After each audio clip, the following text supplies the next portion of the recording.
Bom, boa tarde a todos, a todas. Hoje vamos tocar um tema que é muito interessante e que ganhou muita importância na tua pandemia, que é o tema da modelagem matemática aplicada à epidemiologia de doenças infecciosas. Com frequência, a gente se confunde quando estamos começando a estudar epidemiologia, porque escutamos falar de modelos, né? A gente fala, às vezes, de modelos de regressão, a gente fala de modelos teóricos, a gente fala de modelagem matemática, né? Podem ter muito a ver, né? Mas, dependendo do contexto, podemos estar falando de estratégias de trabalho, de análise e de interpretação muito diferentes, né? Eu tive a sorte de conhecer alguns pesquisadores, entre eles a doutora Fabiana Ganem. São excelentes pesquisadores que vêm trabalhando nessa área de análise de dados e que tem tido muitas aplicações, faz tempo, já faz alguns anos que se vem trabalhando bastante com essas metodologias, mas na pandemia houve uma grande necessidade de utilizar estas ferramentas de análise para fazer previsões, projeções, não só do que iria acontecer em uma ou outra circunstância, mas também para avaliar o potencial impacto de intervenções ou de decisões políticas, né? Então, este é um assunto que virou muito de grande importância, né? E não podíamos ter uma disciplina de epidemiologia de doenças infecciosas no atual contexto sem falar um pouco sobre a modelagem matemática.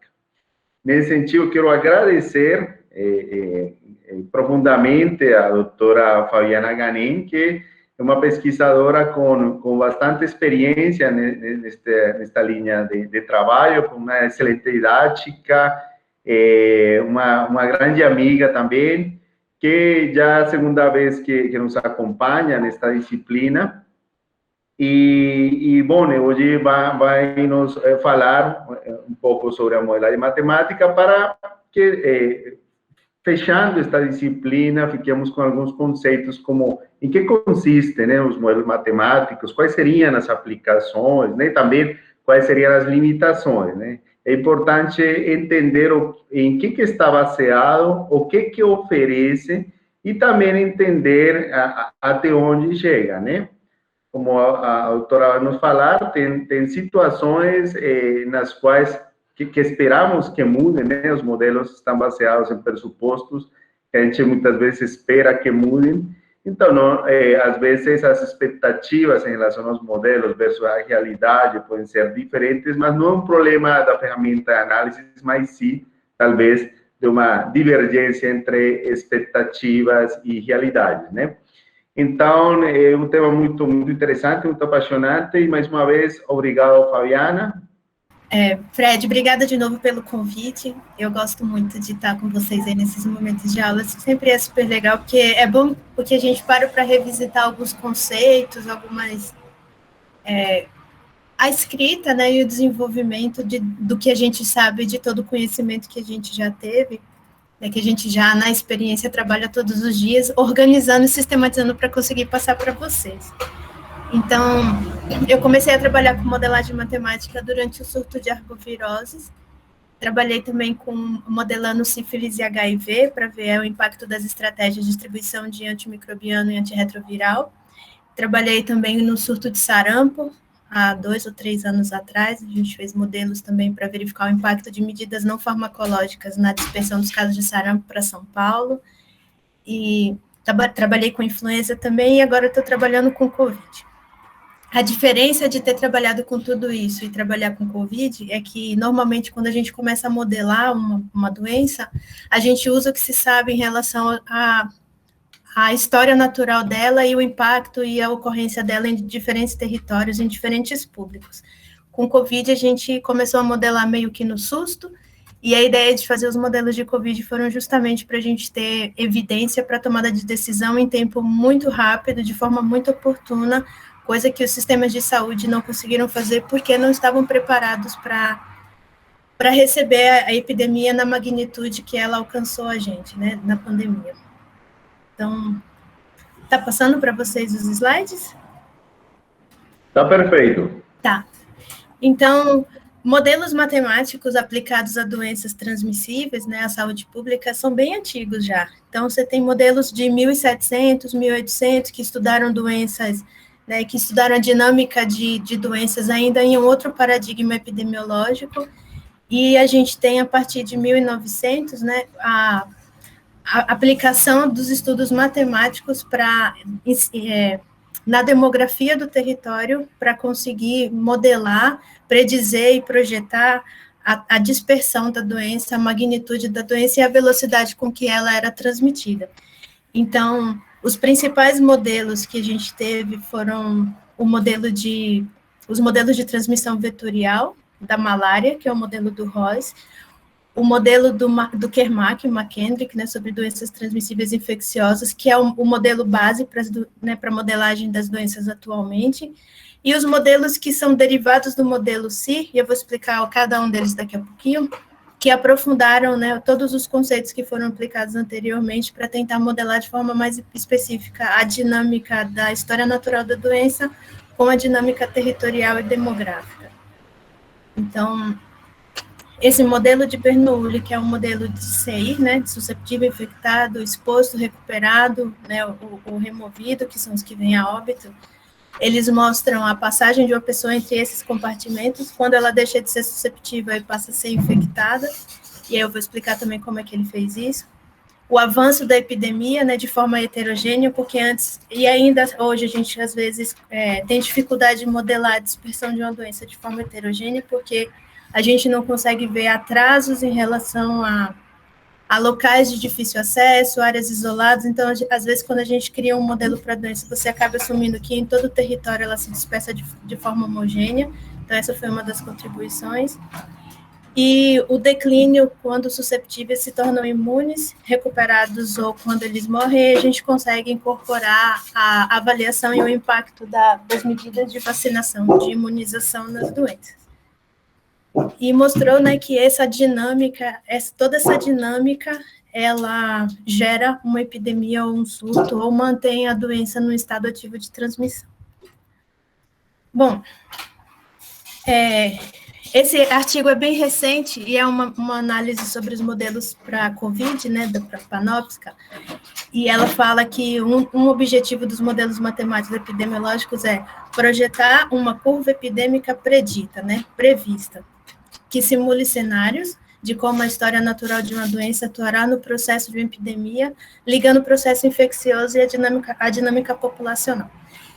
Então, eu achei muito legal destacar para vocês, porque um modelo matemático epidemiológico não é o que de fato aconteceu, não é o que está acontecendo e também não é o que vai acontecer. Ela é uma projeção de uma predição de uma curva epidêmica, né? Acho que vocês já aprenderam a fazer curva epidêmica, número de casos por dia. Então, ela simula cenários, e por simular cenários, a gente fala de tudo que acontece ao redor ligado à história natural da doença, e como isso vai impactar no processo infeccioso. Então, o modelo matemático, ele não é um holograma da realidade. O modelo matemático é uma evidência que precisa ser interpretada para que você possa tomar decisão. Então, tem um pesquisador em inglês que fala, e eu sempre uso essa frase dele, que é: a única certeza que tem no meu modelo é que ele está errado. Ele nunca vai bater com a realidade. Porque quando a gente modela uma doença, a gente modela ela no seu estado mais puro. A forma como a doença se relaciona no território de forma que não há nenhuma interferência e nenhum viés de captação dela. O que eu quero dizer com isso? Quando eu projeto casos de Covid, por exemplo, eu estou falando, esse é o comportamento que o vírus tem numa sociedade que é distribuída, estratificada em N faixas etárias e que tem esses parâmetros clínicos associados. Eu vou mostrar os parâmetros clínicos depois, mas é taxa de letalidade, né, coeficiente de letalidade, de agravamento. Então, eu estou olhando isso da forma mais pura. Então, quando a gente fala em modelo matemático para tomada de decisão durante um surto, a gente está falando a gente vai ter uma ideia do que vai acontecer, numa magnitude predita, e aí a gente vai tomar decisão com base nisso. Então, eu não posso considerar o resultado de um modelo um holograma de uma realidade futura, porque não é assim que a gente aplica ele. Então, para que ele serve, na verdade? Para a gente analisar essa taxa de força de infecção, que é como a doença ela reage agressivamente à minha estrutura demográfica, na minha estrutura populacional, analisar a taxa de reprodução basal, que é quantas infecções em indivíduos susceptíveis aqueles indivíduos que estão infectados vão provocar, e se isso vai provocar um decréscimo ou um crescimento da epidemia. Eu preciso adaptar os meus resultados para a situação real. Então, uma coisa que no começo do ano, no ano passado, vocês viram muito, e foi o que eu trabalhei ano passado, foi projetar o número de pessoas que iriam precisar de suporte ventilatório no Brasil. Então, a gente fez um modelo, que eu vou apresentar no final, que um dos outputs era o número de pessoas cuja a situação era grave o suficiente para necessitar de um hospital. Não é o número de pessoas internadas. Por quê? Porque nem sempre o número de pessoas que vão se agravar o suficiente para necessitar de um leito com suporte ventilatório, ela é captada pela assistência. Então, ela pode estar num lugar de difícil acesso, ela pode ter se recusado a internar, o hospital pode estar lotado. Então, o resultado desse modelo não é exatamente o resultado do que aconteceu no futuro. Porém, quando eu sei quando eu consigo ver naqueles meus números um possível colapso da minha rede assistencial, eu consigo agir antes e tentar, de alguma forma, mitigar e reduzir os danos da situação para o serviço de saúde. Então, isso era uma coisa que vocês devem ter visto muito no começo da epidemia, que é quando vai colapsar os leitos de UTI, quando a gente vai ter uma letalidade associada à falta de leitos de UTI. Então, não dá para dizer, a gente vai ter 500 mortos, 500 óbitos, porque não vamos ter UTI no Brasil. Mas a gente consegue ver que, provavelmente, ele vai colapsar a partir daquele momento, e a partir daquele momento a gente vai ter um aumento da taxa de mortalidade, de letalidade associada à doença por conta, da falta de leito, ou a gente terá um acesso de mortalidade por conta do colapso da assistência. E por isso eu coloquei esse último ponto, que é a gente precisa calibrar inputs e outputs de dado. Porque não adianta eu informar para um gestor, por exemplo, tem 300 mil casos de Covid acontecendo por dia nesse momento. Isso é o que a história natural da doença me fala. São casos assintomáticos, oligossintomáticos, gente em local isolado, gente que não procura o serviço de saúde, mas o que eu preciso informar para o gestor é o que mais ou menos a vigilância ela consegue captar, o que mais ou menos vai chegar no serviço de saúde, que é para ajudar com que ele se prepare a um possível incremento de caso e de óbito no território que ele cuida. Então, calibrar inputs e calibrar outputs é importante. Calibrar inputs porque a gente sempre tem uma subnotificação, a gente tem sempre um subregistro de dado, então eu preciso fazer com que o modelo seja acurado e treinado o suficiente para pegar uma série de dados de uma vigilância que está absolutamente esgotada às vezes e que não consegue notificar, ou que notifica com um delay de 40, 50 dias, e fazer com que ele prediga os próximos 60 dias nessa situação aí de caos. E isso a gente vê quando acontece um surto e a vigilância já está mais ou menos saturada, Então, calibrar bem os inputs e outputs de dados é um desafio. E aí, tudo isso que eu falei aqui ainda nem entrou no desenho do modelo em si. É tudo que a gente precisa pensar quando resolve fazer uma modelagem para doença transmissível. Vocês têm alguma pergunta? Fabiana, eu queria aproveitar para comentar, em algum momento, bom, a gente já viu os temas de, por exemplo, R0, Uhum. Que é um parâmetro muito importante que vocês utilizam bastante na modelagem, Sim. A gente sabe que em alguma doença tem estimações que o R0, quer dizer, um caso infeccioso pode gerar mais 2, mais 3. Então, a gente poderia pensar ingenuamente que é fácil, então, fazer uma curva, o acréscimo ao longo do tempo, né? Que isso seria uma ideia do modelo, um resultado seria uma curva de quantos casos vamos ter se sigue essa taxa de reprodução, né? Mas tem muitos parâmetros, né? Só o fato de que, assim que forem aumentando os casos, vai diminuir a quantidade de suscetíveis, isso então vai mexer com a quantidade de pessoas que podem desenvolver a doença. Também está a questão de que algumas pessoas se podem desenvolver imunidade permanente, mas outras não, outras podem virar suscetíveis de novo, então tem que colocar mais essa variável, né, no modelo. Então, quando começam a estudar e conhecer mais sobre a doença, sobre as dinâmicas de transmissão, os modelos vão ficando cada vez mais complexos, né? E tem que ser introduzidos mais parâmetros.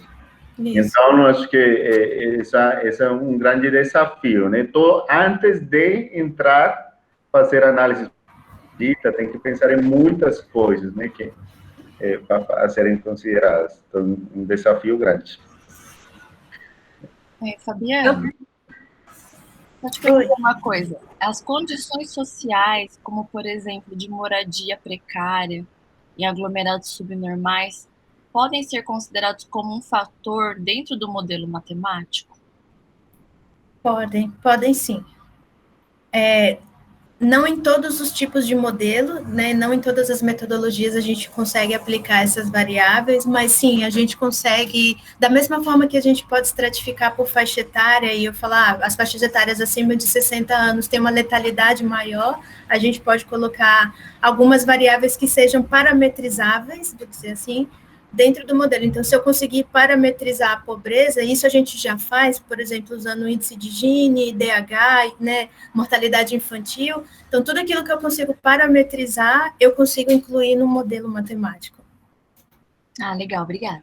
Nada. Eu tenho uma pergunta também, Fabiana.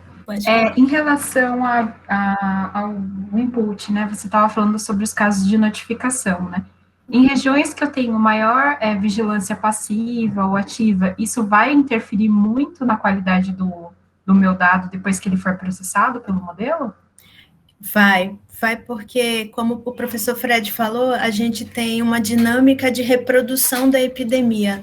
E essa dinâmica, ela é muito dependente daquilo que eu chamo de semente, que é meu input, né? Que é quantos casos infecciosos naquele dia estão gerando mais casos. Então, hoje, nesse modelo que eu vou apresentar no final, a gente tem usado um machine learning para corrigir a série de dados, tem feito um nowcast e um forecast para 7 dias, para ele servir como input de casos, para a gente modelar os próximos dias. Então, de alguma forma, esse delay ou essa subnotificação, ela precisa ser corrigida para entrar no modelo. Dá para fazer sem corrigir? Dá para a gente fazer uma gambiarra, a gente já fez isso, né? Tipo, pegar os óbitos, calcular o lag de casos, ver a taxa de letalidade, tentar estimar os casos mas ele fica um pouco maluco quando a gente faz isso. Então, o ideal é que a gente consiga ter boas estratégias, né? Estratégias de outros modelos, porque também são modelos estatísticos, que a gente possa corrigir essa informação, para que esse dado, para que ele entre de forma calibrada, né, e mantenha o modelo calibrado. Mas esse é o principal problema dos modelos, são esses dados de input. Tá, e deixa eu só fazer uma última pergunta. Se você não calibra esses dados, isso pode deixar um modelo muito pouco realístico ou não? Ele pode, sim. Ele é tão sensível que qualquer variação, por mínima que seja, ela pode dar um impacto muito grande combinada com os outros fatores. Então, a gente precisa fazer obrigada. Talvez uma coisa, não sei se ficou claro, né, que é input e output. Né? Tá.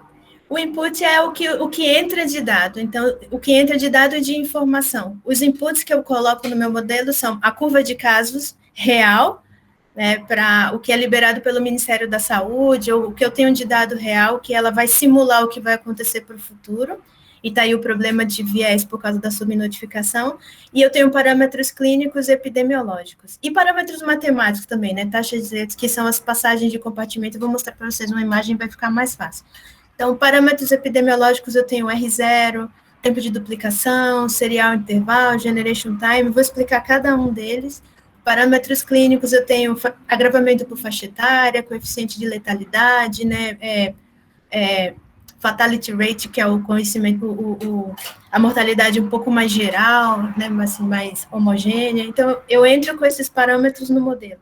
Os parâmetros de saída podem ser todos aqueles que eu vou modelar. Quantidade de pessoas que necessitem de suporte ventilatório, quantidade de pessoas que precisam de leito clínico ambulatorial, que vão precisar de sedativo, quantos EPIs eu vou precisar para atender aqueles casos, quantos óbitos.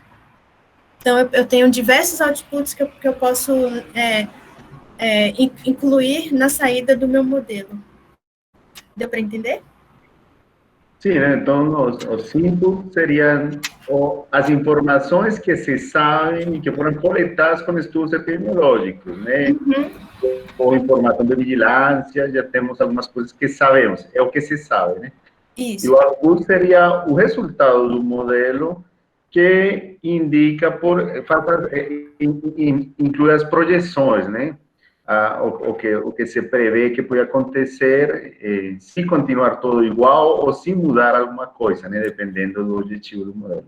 Isso, eu posso ter também como output os testes de hipótese. Então, quando a gente fala, vacinação tem um impacto na redução de óbitos nas faixas etárias maiores que 60 anos. É uma hipótese e eu preciso verificar ela. Então, eu posso perguntar isso para o modelo e meu output seria a informação que eu vou usar para rejeitar ou aceitar essa hipótese. É complexo o negócio, mas dá certo. Tá ótimo.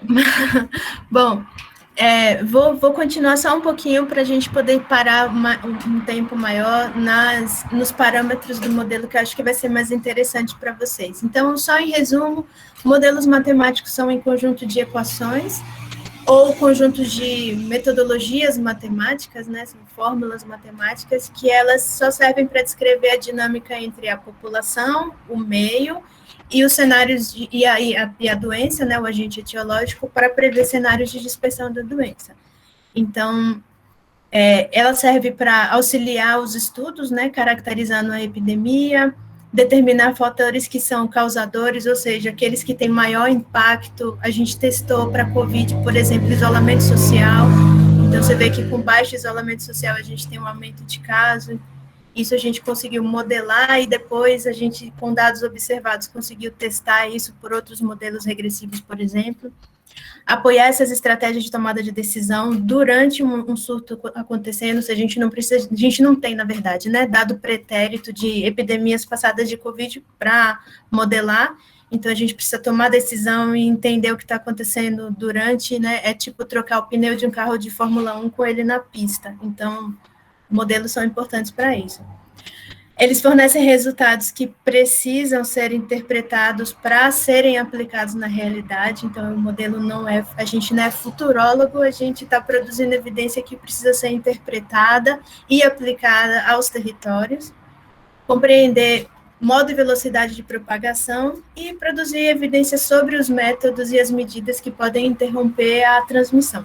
Então, os modelos matemáticos, eles servem para responder todas essas questões. Então, eu vou depois mandar esses slides para vocês, então eu deixei aqui alguns conceitos, se vocês quiserem dar uma olhada. E chegar numa coisa que o professor Fred falou, que é importante, que a gente tem 2 modelos hoje que são mais famosos, principalmente aqui no Brasil, para descrever a epidemia de Covid, que são modelos dinâmicos e modelos cinemáticos.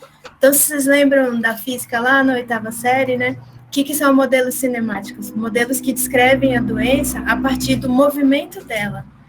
Então, quando eu falo modelos de regressão, a gente publicou um artigo no começo do ano passado que tinha um modelo bem parecido, que usava, né, a correlação entre sintomas e para predizer diagnóstico das doenças. Acho que o professor Fred depois pode compartilhar com vocês. mas a partir do movimento da doença, o movimento observado da doença, ou seja, da curva de casos, eu consigo fazer modelos de predição. Então, muitos desses modelos que vocês veem que chamam nowcast, forecast, são modelos que usam os dados observados e tentam estimar uma tendência ou de correção ou de predição de curto prazo de dados. Então, esse modelo aqui à direita, eu não sei se eu mexer o mouse, vocês conseguem ver?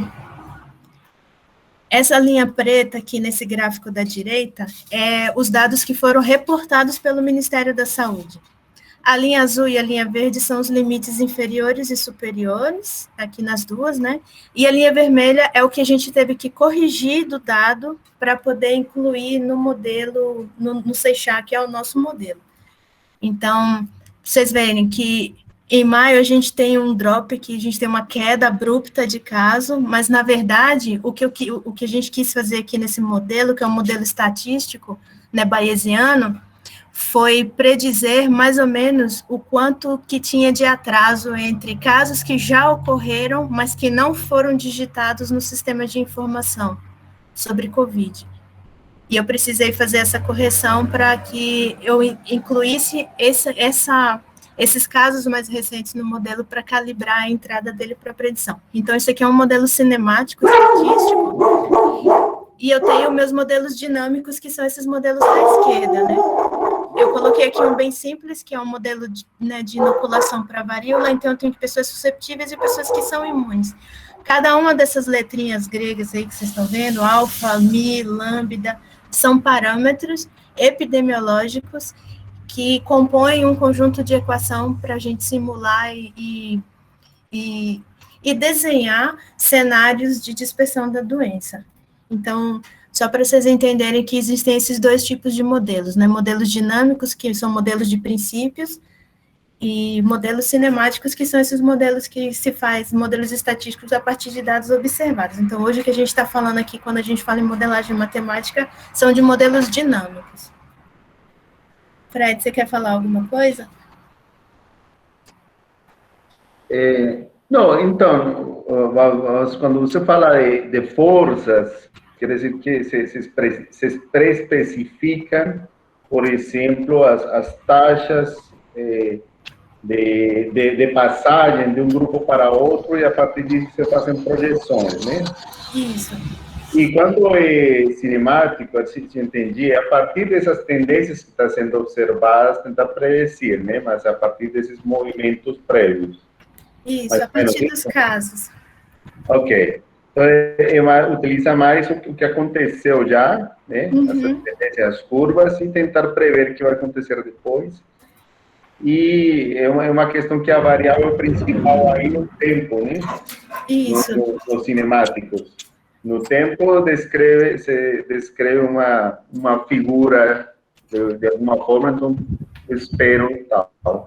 E o outro dinâmico, mais com base em uma fundamentação teórica do conhecimento dessas forças, né? Dessa passagem de uma caixa para outra. Quantas pessoas suscetíveis passam a se infectar, quantas ficam imunes, etc., né? Isso, exatamente, que é esse slide aqui. Muito interessante. Então, cada compartimento desse, né, SIOR, que é susceptível, infectado e recuperado, ele indica um conjunto de pessoas que está naquele estado atual da doença. Então, no S eu tenho um conjunto de susceptíveis, no I o conjunto de infectados e no R o conjunto de recuperados. Entre um e outro, eu tenho taxa de mortalidade e natalidade geral da população, então tem pessoa entrando e tem pessoa saindo de todas essas caixinhas, a gente consegue colocar, isso é uma constante bem simples e já está bem resolvida.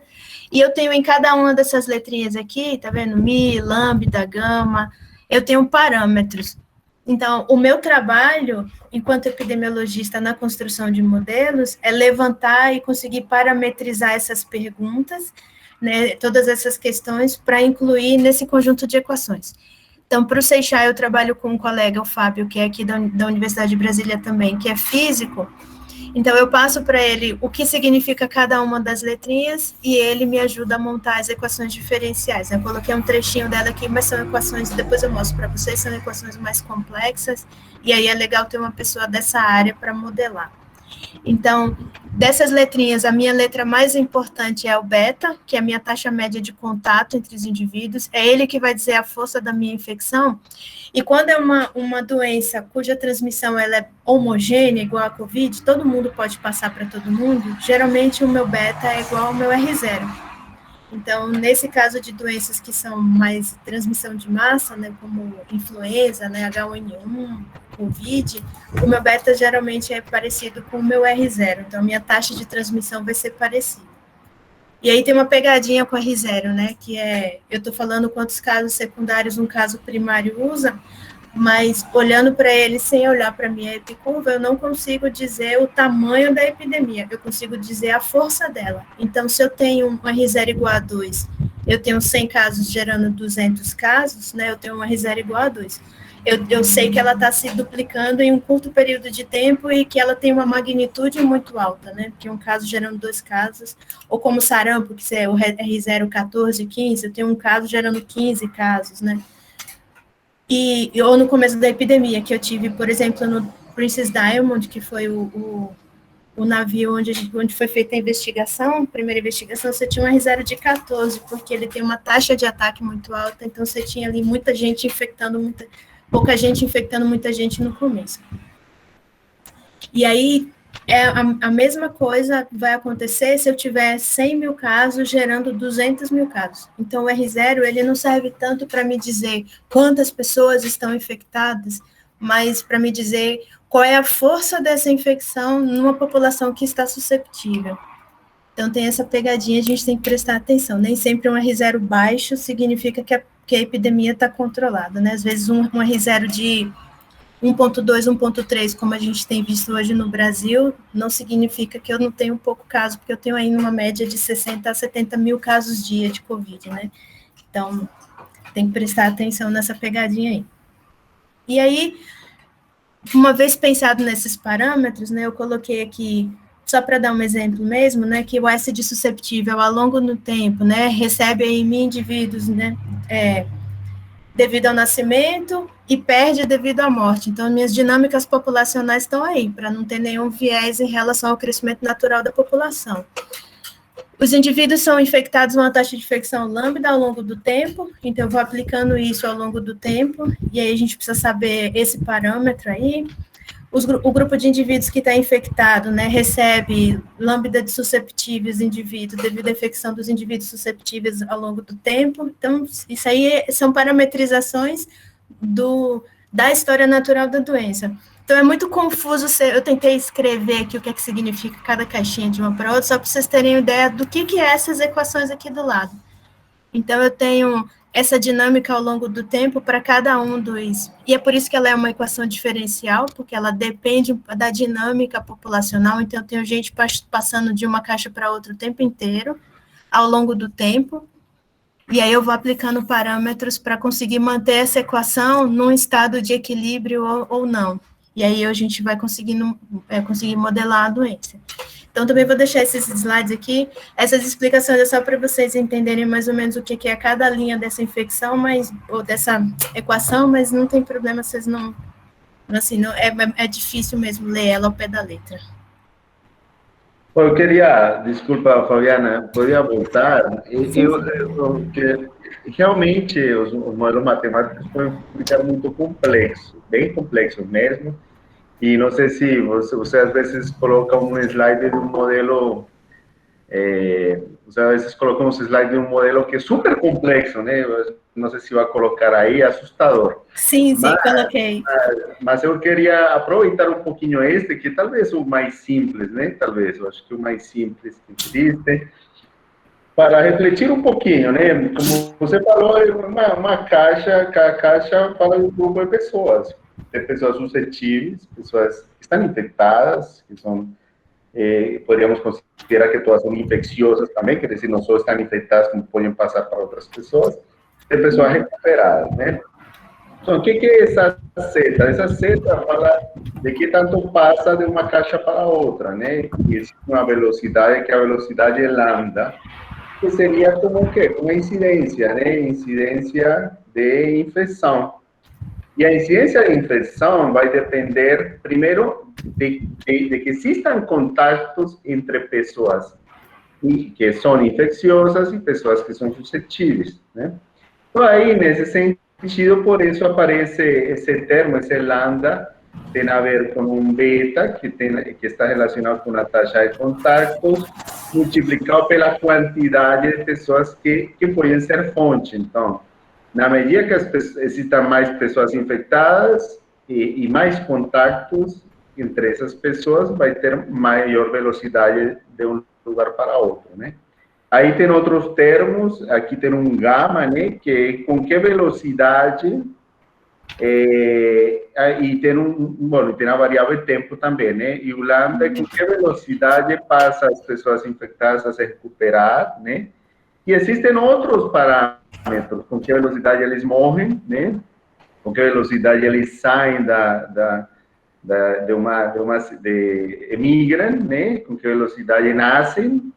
Então, aí, quando você começa a pensar e desagregar isso mais, começam a haver mais setas, mais saídas de uma caixa para outro lugar. Alguém poderia colocar que esses recuperados podem voltar, alguns para ser suscetíveis, outros ficam imunes, né? Então, um modelo, quando você conhecer mais da doença, pode colocar mais caixas, e aí o modelo fica bem complexo. Aí, nessa parte, até aí a gente pode, como epidemiologista, né, mais do desenho clássico, a gente consegue contribuir com informações, com dados, né? E aí os especialistas na modelagem matemática pegam tudo isso, todas essas caixinhas e fazem, né, sua mágica, né? Então tá, Fabiana, por favor, continua. Muito obrigado. Tá ótimo. Fabiana, é só uma dúvida. Os modelos epidemiológicos sempre vão ser derivadas ou não? Não. Os modelos compartimentais baseados em equação diferencial, sim, vão ser derivados, mas você tem outras modalidades você tem outros modelos com metodologias estocásticas, metodologia de agente, que a gente tem outra abordagem metodológica. Mas eu trouxe só os compartimentais porque são os que estão mais mais publicizados, né, mais popularizados durante a epidemia de Covid. Tá, obrigada. Então, os parâmetros, eles indicam força e velocidade de progressão da epidemia dentro do modelo, e para achar cada um desses parâmetros é uma revisão de literatura, são testes, análise de dados, então dá um pouco de trabalho conseguir alcançar eles. O R0, o R efetivo, o R tempo dependente, são, né, derivações do número de reprodução que podemos aplicar. O R0 é o número de pessoas, de infecções secundárias geradas por um grupo de pessoas, né, infectados primariamente em uma população susceptível. O R efetivo é a derivação desse R0 menos a prevalência da doença, né, e o R tempo dependente é essa variação do R efetivo ao longo do tempo. Então, vocês vão ver de várias formas aparecer aí, R0, R efetivo, R. No final, é mais ou menos o mesmo conceito, só que aplicado de forma diferente. Então, você pode calcular o R0 com base na curva na curva de incidência, comportamento dessa curva de incidência. Você pode usar taxa de ataque para fazer o cálculo, então você consegue ajustar mais quando são populações muito pequenas e você tem muitos surtos, por exemplo, população indígena, a gente acaba calculando com taxa de ataque, porque você tem ali um surto na aldeia, na outra aldeia já não tem. Então, assim, é mais fácil você usar a taxa de ataque do que uma incidência em si. Então, a gente vai adaptando os métodos para conseguir chegar nele, e aí isso tudo é experimentando e calculando e lendo muito da literatura para ver se os nossos resultados são coerentes, né? Que são os princípios aí da metodologia de pesquisa epidemiológica. O generation time, que é o tempo, né, a distância entre um caso e outro, e o serial interval é a distância entre o início de sintoma e de um par, né, infectado infeccioso. Então, eu quero saber qual a diferença entre o início de sintoma de um e o início de sintoma de outro. Isso aí me ajuda a calcular, né, o tempo da epidemia. Então, o parâmetro tempo eu uso com esses dois parâmetros combinados, né? Tempo de duplicação é um resultado. O período de incubação, o período infeccioso, que é quanto me dá o lag de atraso entre uma caixinha e outra. Então, uma pessoa que foi exposta, está no período de incubação, ela vai virar uma infecciosa, então tem uma taxa de passagem dela de uma caixa para outra. A ocorrência de forma grave, caso e óbito por faixa etária, para eu ver isso, né, dentro da dinâmica populacional, e isso me mostra espectro de gravidade, então eu consigo... Né, o ideal é que a gente faça sempre modelos estratificados por faixa etária, e coeficientes de letalidade com ou sem assintomático, letalidade hospitalar ou imunidade de terapia intensiva. Quanto mais parâmetros eu tiver, melhor a acurácia do meu modelo. Ou, se eu não tenho uma boa qualidade de dado, quanto mais parâmetro eu coloco no modelo, mais incerteza eu vou agregar. Então, você tem que pesar um pouco o que é de custo-benefício você colocar um monte de parâmetro dentro do modelo. Então, esses daqui são os básicos, mas tem outros milhares que a gente pode colocar. Por exemplo, se eu for modelar vacina, eu posso criar uma caixinha ali de eficácia geral, ou posso olhar eficácia da primeira para a segunda dose, né, a eficácia na interrupção da transmissão, na prevenção de óbito, na prevenção de caso grave. Então, eu posso começar a parametrizar, e como a gente não tem muitos estudos sobre todas as vacinas, às vezes eu tento dar muito detalhe para o modelo, e eu acabo agregando muita certeza, e no final ele acaba ficando meio maluco. Então, é bom dar uma pesada assim, no custo-benefício de parametrizar muito os inputs de um modelo matemático. Alguma pergunta?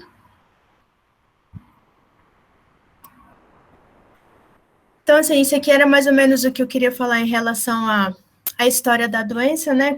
Como é que é a dinâmica. Então, desde a exposição, eu tenho aqui a detecção, eu tenho uma dinâmica de transmissão individual, né, de ocorrência no indivíduo da doença, e eu tento colocar isso dentro de um modelo que vê mais ou menos a doença de forma comunitária. Então, eu vou ver a aplicação disso aqui dentro de uma dinâmica populacional comunitária. Então, assim, por isso que eu falei, a gente, no modelo matemático, olha a dispersão da doença de uma forma meio pura, porque, na verdade, eu estou olhando o que é essa doença, olhando o que ela produziu ali naquele intervalo de tempo, e a partir desse conhecimento eu estou estimando como ela vai se comportar. Agora, se a gente não tem PCR, se não tem teste de detecção de anticorpos, se a vigilância não consegue captar, se tem um problema de diagnóstico, então todas essas variações que não são da doença em si, o meu modelo não pega. Por exemplo, a gente teve eventos super spreader no final do ano, né? Super espalhadores. Então, o meu modelo, ele não vê um comício, uma eleição, um Lollapalooza. Ele não consegue prever isso. Então, eu preciso falar para ele quando vou ter eventos que vão, talvez, amplificar aquilo que é a história natural da doença me faz predizer. Então, é por isso que eu falo, assim, modelos matemáticos não foram feitos para bater com a realidade, eles foram feitos para levantar evidências para a gente conseguir tomar decisões baseadas na interpretação dos dados que ele gera. Então, ele não consegue prever toda a dinâmica social e comportamental, a não ser que ela possa ser parametrizada para dentro dele.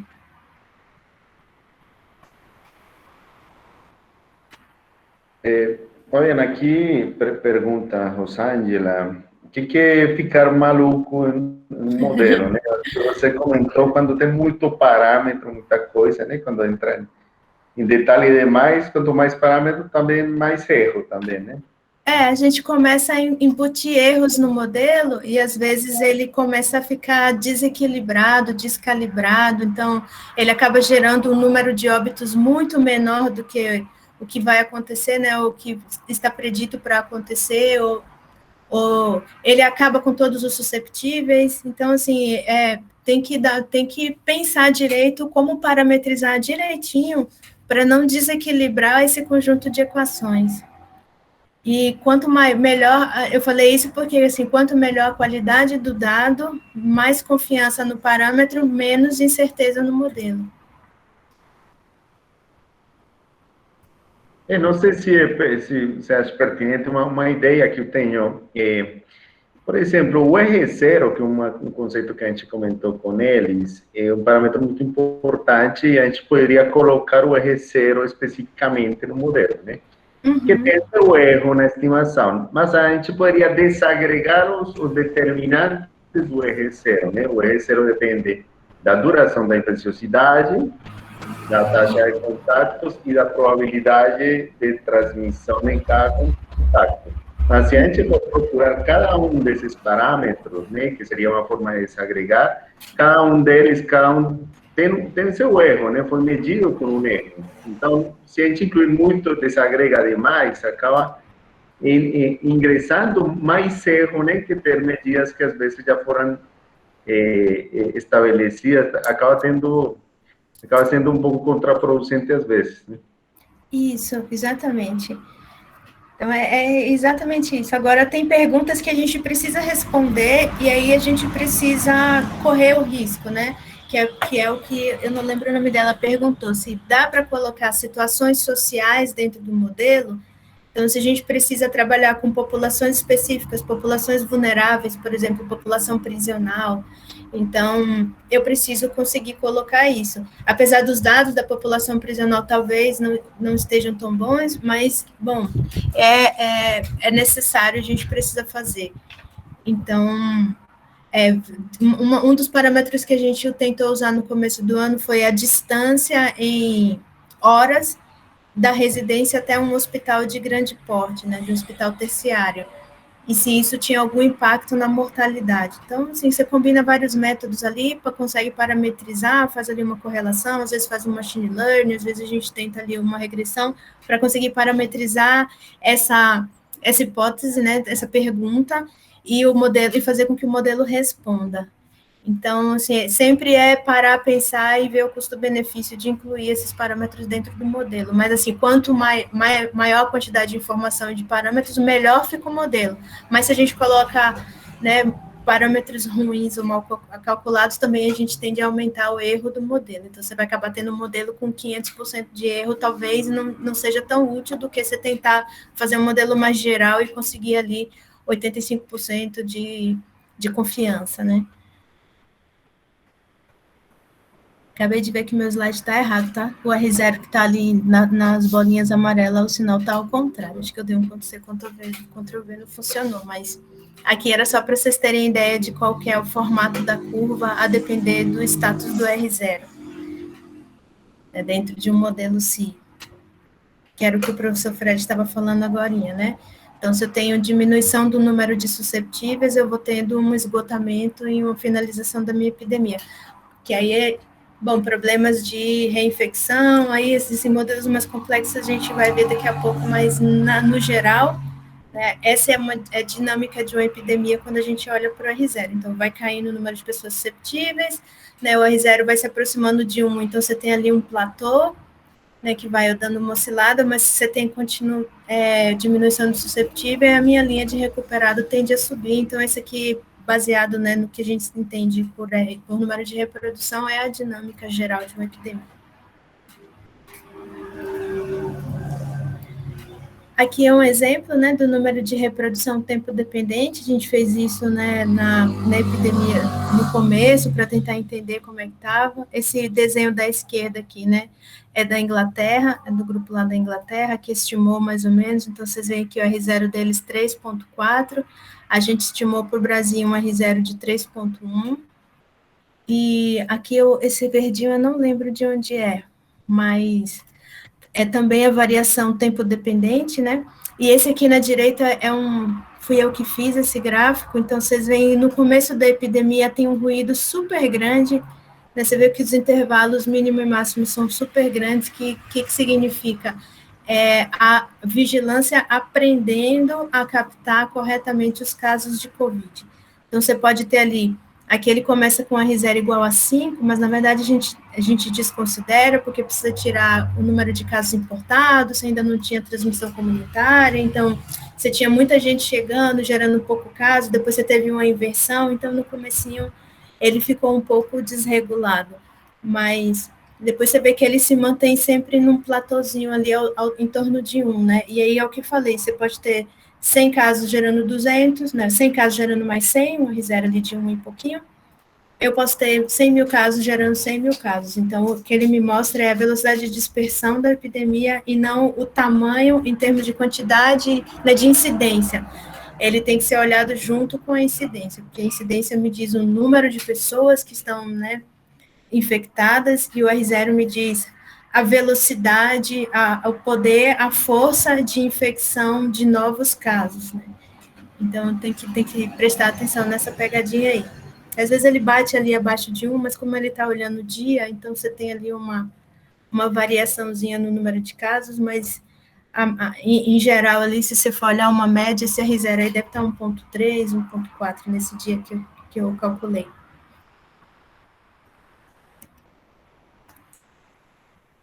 Bom, o modelo tem algumas premissas, né, alguns princípios, e esses princípios são sempre uma dor de cabeça, porque eles sempre viram depois um dilema. Então, a gente considera que o tamanho da população ela é constante, então a taxa de natalidade e a taxa de mortalidade são constantes, que vão ser aplicadas ali ao longo do tempo de projeção. A interação entre as populações nesse tipo de modelo, né, ela é meio que homogênea, a gente não fez uma matriz de contato, como a gente faz com sarampo, né, porque as crianças têm mais contato, a probabilidade de transmissão é maior. Consideramos que os indivíduos recuperados ficam imunes por toda a vida, ou seja, a gente não considerou reinfecção, porque é um evento muito raro, e ela não vai fazer muita diferença depois na dinâmica populacional. Bom, estou falando modelo para COVID, tá? A população, ela está isolada, não tem contato com outro membro de outras populações, então estou tratando uma população como uma só. A taxa de letalidade da doença, ela é nula no sentido de ela vai ser uma constante, né? Ela é um parâmetro de entrada. Então, ela não vai mudar dentro do meu modelo, eu não vou ter muitas variações ali, ela está acoplada como um input da doença, né? E o modelo, ele considera todos os estágios da doença. Então, estágios latentes, hospitalizado, crítico, assintomático, pós-hospitalizado, ou seja, aqueles que saem daí voltam para leito clínico, para fazer fisioterapia. Então, ele precisa considerar tudo, porque senão, às vezes, é isso. Errei no parâmetro e falei, todo mundo que entra na UTI, passa 5 dias na UTI e vai para casa.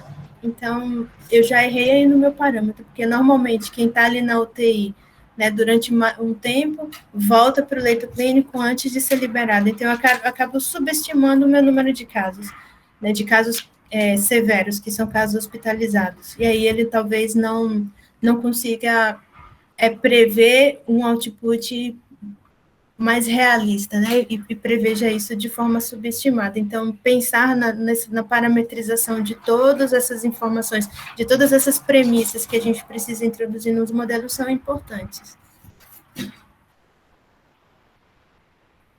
E aí você tem várias premissas, várias situações e vários parâmetros que a gente pode colocar. Imunidade passiva, né? A gente teve o primeiro caso de imunidade passiva para vacinação, né? Esses dias por Covid. Então, ó, se começar, a gente precisa pensar também como é que inclui isso. Transmissão vertical, a gente usa nos modelos de sífilis e HIV, né? Para sífilis congênita e para transmissão vertical do HIV. Não é o caso de Covid, né? Quem são esses indivíduos susceptíveis? São os sadios que não contraíram a doença, são aqueles que tiveram a doença e podem voltar, por exemplo, para sarampo. Então, são susceptíveis aqueles que nunca tiveram a doença, né, que vão contrair. Para sífilis, são susceptíveis aqueles que fizeram tratamento e se curaram e podem reinfectar. Então, você tem diversas formas de determinar quem é a população de cada uma dessas caixinhas. Quem são esses indivíduos infectados, né, que têm a doença e que podem transmitir? Quem são os portadores que estão em período latente, que foram infectados, mas não podem transmitir? Então, tem que pensar em tudo isso, né? Assintomático. E aí, esse foi foi um Deus nos acuda no começo, porque a gente não sabia qual era a taxa de assintomático da doença e como eles contribuíam. Então, teve gente dizendo, você está portador assintomático, pode sair que você não transmite. Outras pessoas, né? Tem que rastrear os assintomáticos porque eles são uma fonte de transmissão. Crianças são assintomáticas, então transmitem menos. E aí, bom, precisa sentar e entender como é que isso funciona, porque isso impacta bastante na dinâmica do modelo, né?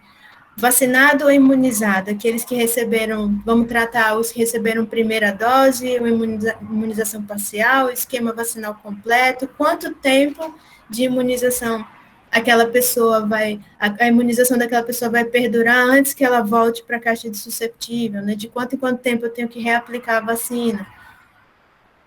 Indivíduos removidos, né, que foram infectados, mas não são mais portadores. Aí esses daí podem ser por isolamento, cura ou morte. Então a gente remove, por exemplo, quem está em leito de UTI já não transmite mais, né? Aqueles que estão curados não têm mais o vírus, não transmitem, e aqueles que evoluíram para óbito também já não contribuem mais com a infecção. E aí eu tenho todos os parâmetros em relação a hospitalizados, né, a crítico, quem que vai hospitalizar, quem é que vai ficar crítico, quais são as vias de transmissão, quem são reservatórios. Então, e aí, paciente hospitalizado continua transmitindo? Não? Com que força?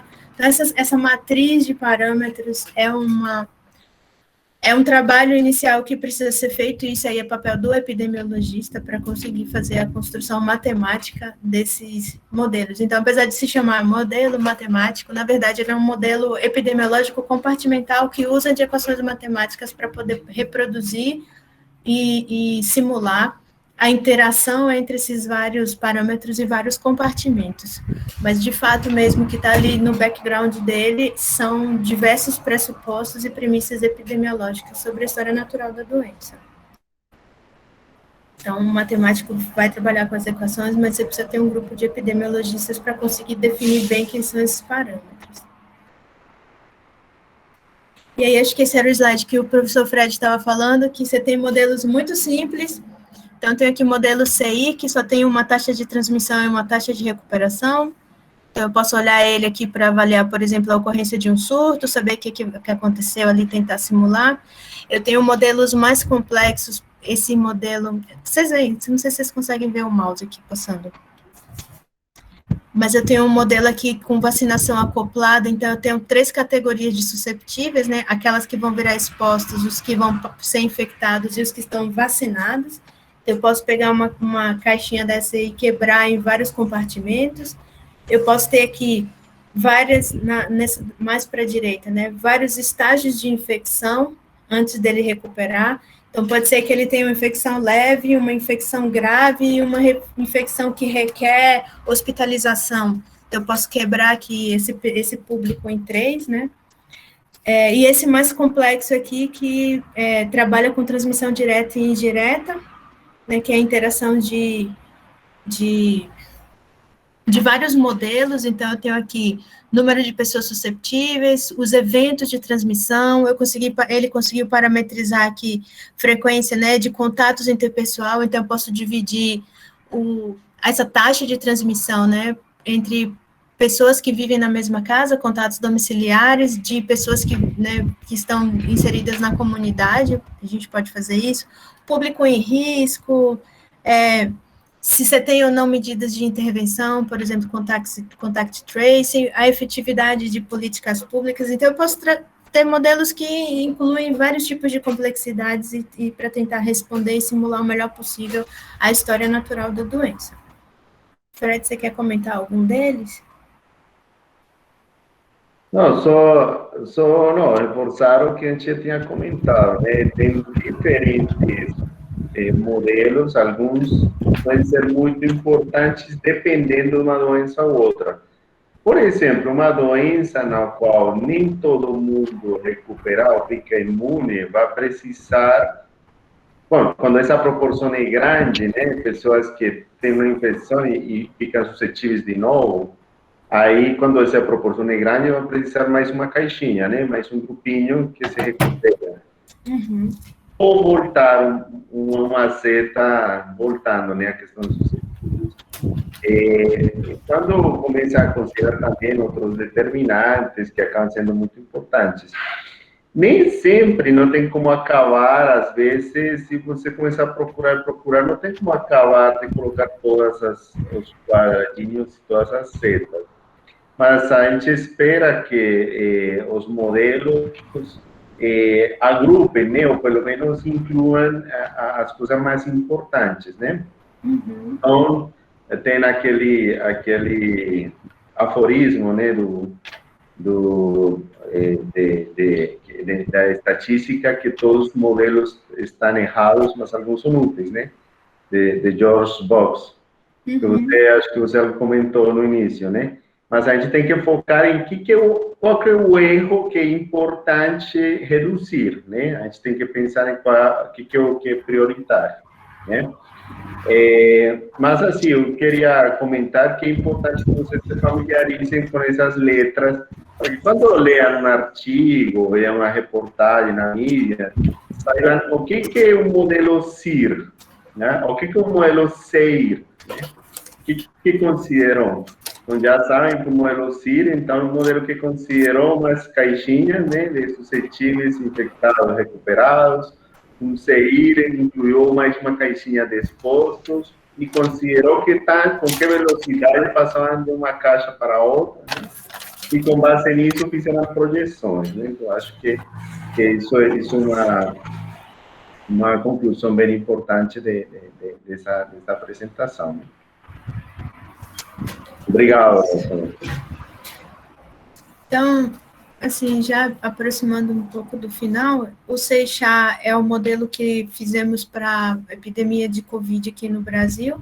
Então, é um modelo epidêmico compartimental do tipo CI, com várias adaptações, né?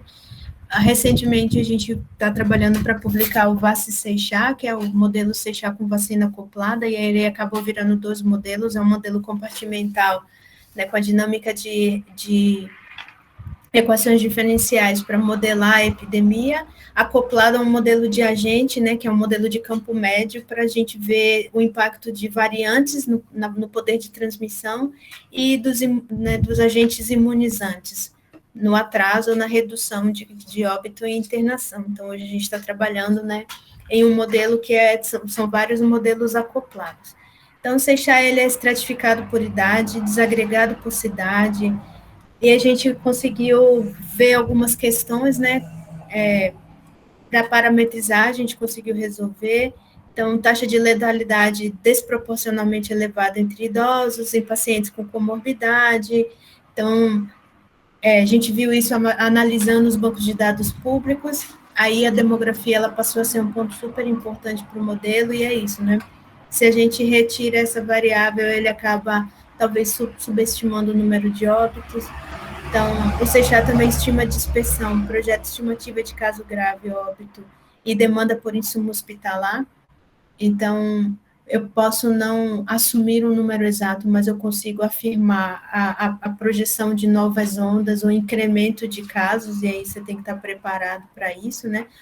E geralmente o que a gente espera quando libera o resultado de um modelo é que ele não se cumpra, porque a gente projetou no começo da epidemia mais ou menos 380 mil óbitos ocorrendo em dezembro, num cenário em que medidas não farmacológicas fossem implementadas, que foi mais ou menos o que aconteceu no país, e foi mais ou menos o número de óbitos que a gente teve, fomos assim fizemos uma projeção bem parecida, né, com a realidade, apesar de tudo.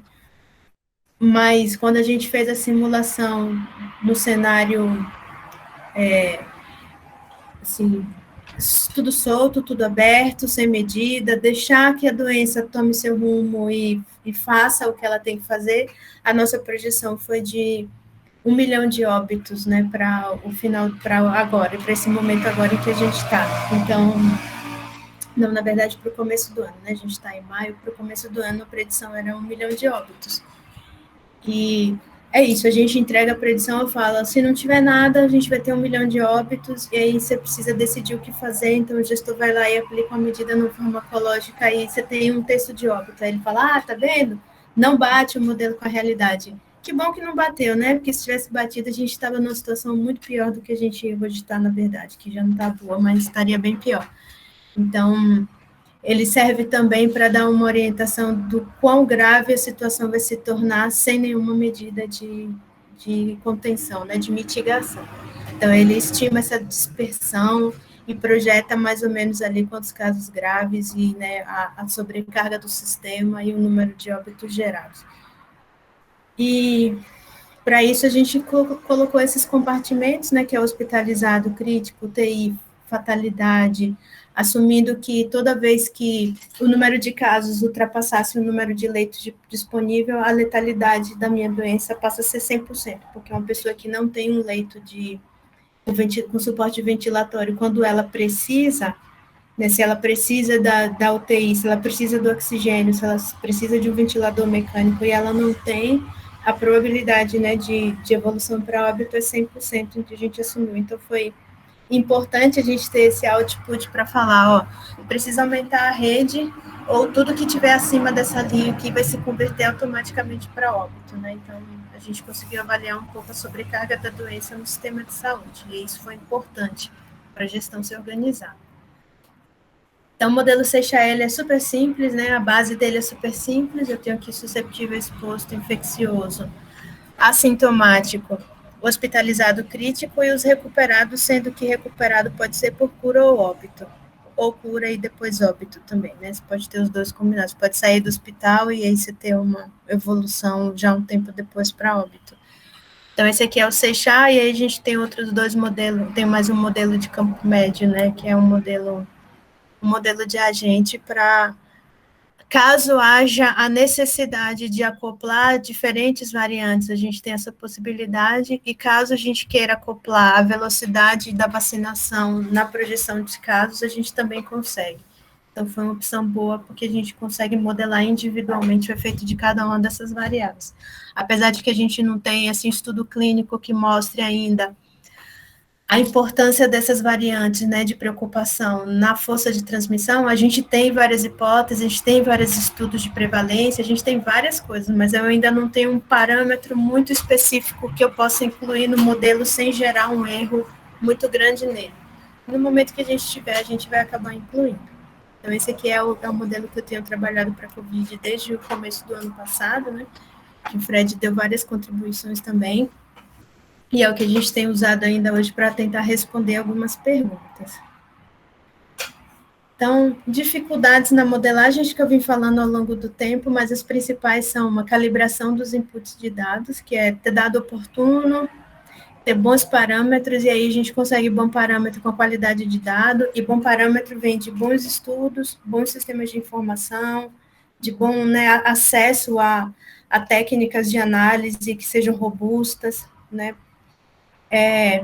Eu tenho muitos problemas quando eu tenho distintas metodologias e específicas metodologias no sistema de vigilância, porque eu tenho, por exemplo, um estado que faz limpeza de banco, o outro não faz, então você tem muita sujeira no banco, isso aí fica um pouco complicado. Eu tenho estados que digitam semanalmente, eu tenho estados que levam 40 dias para digitar. Então, quando a gente olha Brasil, que você olha o conjunto da obra, acaba que essas diferentes metodologias acabam dificultando um pouquinho a nossa vida. E a gente tem problema para entender qual que é o valor preditivo positivo da vigilância. Assim, quantos casos do que ocorreu de caso, o que de fato a vigilância conseguiu captar, né, que era positivo, e a vigilância realmente conseguiu captar. Então, quantos casos realmente, de fato, foram captados pelo Brasil dentre o conjunto de casos, né? E modelar intervenções e comportamentos, que é estratégias de resposta. Então, quanto tempo a gente precisa manter um lockdown, né? Foi o estudo que o Imperial College fez para o Brasil ano passado, que assim, né, foi muito legal, porque eles falavam, olha, 15 dias de lockdown, 15 dias aberto, você consegue modular ali a sua resposta, considerando, né, o período de incubação, o período de transmissão, né, o período infeccioso. Se você tem ali 15 dias fechado, 15 dias aberto, você consegue manter a curva achatada, a ponto de a gente conseguir aí um tempo para ter vacina, para aumentar o número de leitos, para ter uma estratégia terapêutica eficaz. Esses intervenções e comportamentos todos precisam ser parametrizados, então precisamos saber qual que é o impacto do distanciamento no R0 e no beta, para a gente conseguir incluir no modelo. Então, isso com dados secundários é muito difícil de olhar, e precisa fazer uma avaliação individual e combinada. Então, eu posso olhar a vacina, a implementação da vacina, mas se eu tenho uma vacina junto com o lockdown, e, né, quem que está funcionando, a vacina ou o lockdown? Então, eu preciso ter estratégias para olhar isso individual e coletivamente, né, de forma combinada, né, multivariada. E aqui eu vou deixar várias referências de artigos bem simples que vocês podem ler, e a gente pode tirar dúvidas, e eu fico aí à disposição, se vocês quiserem depois discutir esses artigos, a gente pode fazer isso. E é isso, pessoal, o que eu tinha para falar para vocês. Vocês querem que eu volte aqui em alguma coisa? Bom, eu queria comentar uma coisa importante, né? Você comentou com frequência, né? Muitos modelos são feitos para fazer projeções de casos. Quando é que vai ter o pico da epidemia? Quantos casos, quantas mortes, né? Quanto tempo vai durar a pandemia? Todas essas coisas. Uma coisa importantíssima na interpretação do modelo é o se antes, né? Os inputs, né? Então, se os parâmetros, esses parâmetros que a gente está utilizando se mantiverem ou ficarem estabelecidos deste jeito, desta forma no tempo, a gente vai ter esse resultado, né? Nesse sentido, o modelo não está errado, o modelo está informando o que aconteceria dadas umas circunstâncias. O erro do modelo vem na medida que os parâmetros, né, os inputs, né? E isso é uma coisa que as pessoas têm que saber, que isso é a capacidade do modelo, né, o performance, vai depender dessa informação. Uma coisa que eu escutei uma vez de você é que as pessoas que trabalham em modelos matemáticos, modelagem matemática, gastam talvez 80% do tempo revisando a literatura, né? Procurando, indo atrás desses parâmetros, desses inputs, dessa informação com a que vai ser alimentado o modelo, né? Eu acho que isso é bem importante para conhecer o que pode oferecer e também as limitações dessas estratégias de análise. Isso. Não só lendo, né, mas assim, tem saído bastante coisa, e é olhar e ver o que vale a pena incorporar ou não, e se a metodologia daquele estudo, ela é compatível com a pergunta que você está fazendo, porque é isso, né, epidemiologia é isso, a gente tem um montão de perguntas, eu tenho uma hipótese formulada, e nem toda metodologia responde aquela hipótese, né, então se eu quero ver causalidade, eu não posso fazer um estudo transversal. Então, você tem que ver ali se o estudo que você foi buscar, ele é adequado para responder a pergunta que você fez lá, né, ao seu modelo. Então, realmente, assim, a gente gasta quase 100% do tempo olhando para todas essas características antes de... Na parte das equações é a parte mais fácil, no final das contas. É difícil você conseguir fazer boas perguntas primeiro, depois ter bons parâmetros e bons subsídios para responder essas perguntas. Essa questão das equações, isso é fácil para quem já sabe, né? Sim. Para você já é fácil essa parte, né? Mas também tem bastante estudo atrás disso. Bom, você está recebendo elogios, parabéns aqui no chat, Fabiana, realmente eu me somo a esses comentários. Eu queria agradecer, além da aula, também, né, como ser humano, agradecer as contribuições que você e sua equipe estão fazendo, o conhecimento, e que com certeza tem contribuído a suportar recomendações, né, lembro que precocemente na pandemia,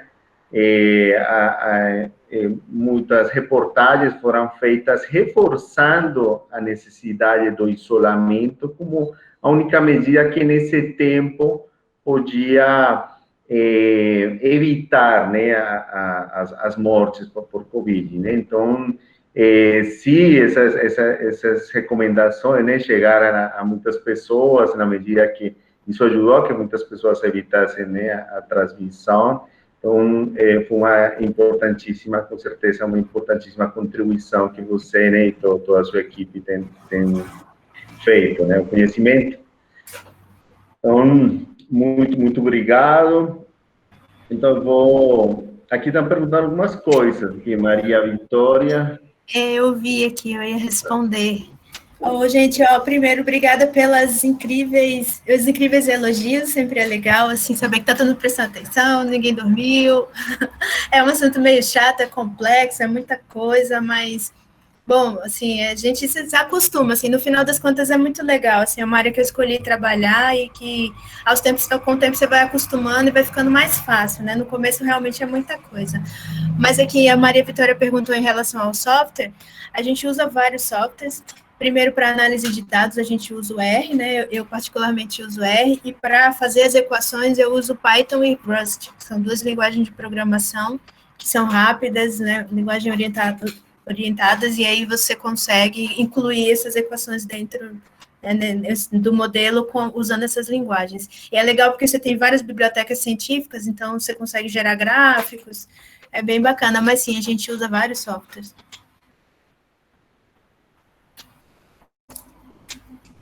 Eu queria perguntar uma coisa sobre aquela caixinha do R, que seriam os recuperados. Eu não entendi muito bem como que vocês conseguem enxergar o número de óbitos ali dentro, assim, separar quem se recuperou e quem veio a óbito.